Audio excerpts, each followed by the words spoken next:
So I wanted to start with a quote from Brendan Keogh to do a shout out to a fellow speaker in the conference, and also because I think it's a really lovely quote around creating normative identities and bodies. And he says the emergence of a normalised gamer identity was carefully cultivated by magazine publishers with advertisements and articles strongly suggesting that a gamer was a particular kind of person, male, young, skilled at gameplay and technologically competent. For the Western game developers, a stable consumer identity with a narrow, clear set of values and tastes was ideal. And I would argue that non-disabled should be added to this conception of what the typical gamer looks like and is. And I think as a quote, it's really lovely explanation of the media in general and how people with disabilities are excluded from the media. They're not considered an audience, so they're not reflected in media, and it can be very difficult for people with disabilities to access the media because we assume that an able-bodied person will be accessing the media using all their senses, so hearing, vision, and dexterity is coming increasingly important. People with disabilities are underexplored within media studies and media access generally, and especially within gaming. So to have some stats here, we've got that 2.6 billion people play digital games. About 20% of the population have a disability, according to the Australian Bureau of Statistics, and this is a statistic that comes up in most Western contexts, that it's around 18-20%. I think in the US it might be 15%, but basically takeaway from this is that people with disabilities are really a massive minority group, and we should be thinking about them in terms of an audience demographic and a group of people who do consume media and games. Long-standing research suggests people with disability experience difficulty playing games, so difficulty related to impairment of the body and then accessing a game. But what we find is that about 92% of these disabled gamers persist with trying to access playing games despite the difficulties. So these gamers might use assistive technologies to access their games, and if they were to use an accessible controller, for example, that would cost between about $350 and $2,000 US. So this is disability in gaming is something we need to pay attention to, particularly as the population ages. So in order to respond to this issue with my colleagues Mike Kent and Tama Lever, who's also on the panel today, Tama, we are editing a book called Gaming Disability Perspectives on Contemporary Video Games. So this will be out next year. And what we've done is we've divided the book into 3 sections. First of all, we look at representation, how people with disabilities are represented in games, if there are any disabled characters within game worlds. So we've got some great chapters on histories of disability within games.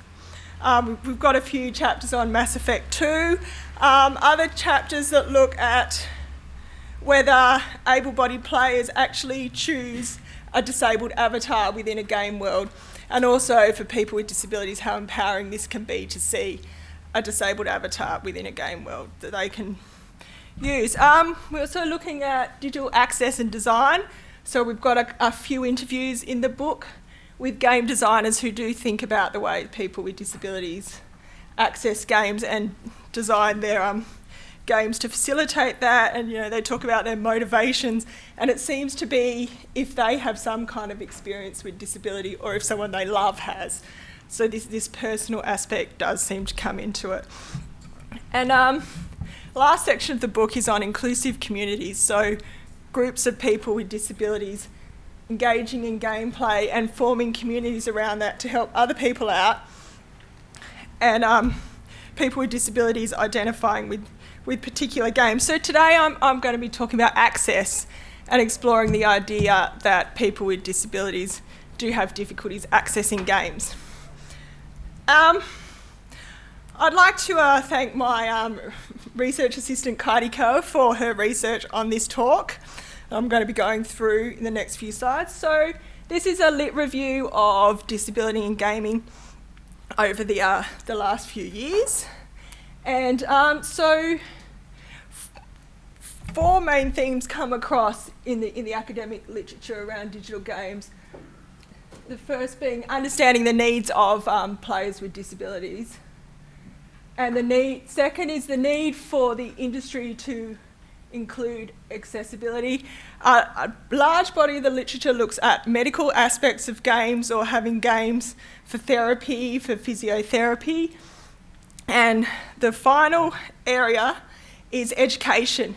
Now these colours here, blue refers to physical disability, red is intellectual disabilities, yellow is both, and I apologise for the semiotics of that colour choice in my lit review, but these were the automatic fills I could choose. So what we see here is different priorities within the different areas of study. So in the medical realm, you can see it's really focused on people with physical disabilities. Within education, it is exclusively focused on people with intellectual disabilities, so teaching kids with learning disabilities and things like that how to teaching them what they need to know at school. Let's leave it at that. In terms of the industry must respond, again, it focuses on physical disabilities, but looking at the need to include disability is pretty even. So we've got 2 yellows, a blue and a red. So this is where the literature is now. It's growing, people are talking about it, but they're still kind of talking about it in very specific ways, medically and in terms of rehabilitation or in terms of reaching milestones within education, for example. And so Curtin has also conducted a meta-analysis of 45 articles published between 2005 and 2019. And so we've got 3 key themes that have come across in the way the media is approaching this issue.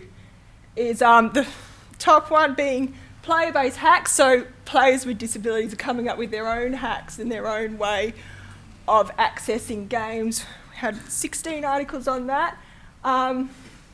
Most of the articles, interestingly, were criticism of the industry for not including people with disabilities. So 18 articles there. And what we're starting to see in later articles, the ones published more in the last 2 years, is that the industry is responding, firstly, to the critiques of the industry, and secondly, to the hacks that people with disabilities are creating themselves to introduce their own industry-based accessibilities for people with disabilities. So the conclusion of this is, I suppose people with disabilities play digital games, they're critical of the industry and they're coming up with their own player-based hacks, and the industry is finally responding, a little bit late, but they're responding. So here's some of the headlines from these articles. And what's interesting about these headlines for me is that we always see these sorts of headlines when it comes to media and disability. For example, the idea that access for people with disabilities opens the world. So we've got adaptive video game controllers, open worlds for games with disabilities. But also what I really love about this is the people with disabilities teaching other people how to play games, or showing you what you can do with, the Nintendo Switch one-handed joy kind of adapter. And that we are having fully accessible games that people with disabilities are engaging in.